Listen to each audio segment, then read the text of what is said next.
শুভ সকাল সবাইকে, রাধে রাধে। তো আজকে আমাদের এখানে মায়ের পুজো হয়, কালী মেলা। তো আমার মা, আমার বাবা, বিবাস যাবে সবাই মিলে। আমি যাব না, এত গরমের মধ্যে আমার যেতে ভালো লাগছে না, তাই আমি বাড়িতেই আছি। রান্না টান্না করতে হবে, তো রান্না করি, দেখি কী করা।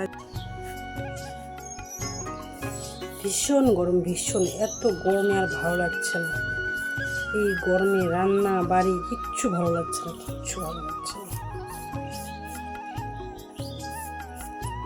তো এখন কেটে নিচ্ছি পটল, আলু।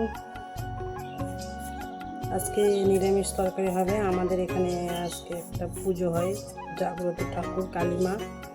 তো পুজো, তো বাড়িতে কেউ নেই, আমি একাই, সবাই পুজোতে গেছে। আমিও যেতাম, কিন্তু এই গরমের জন্য আমি যাইনি।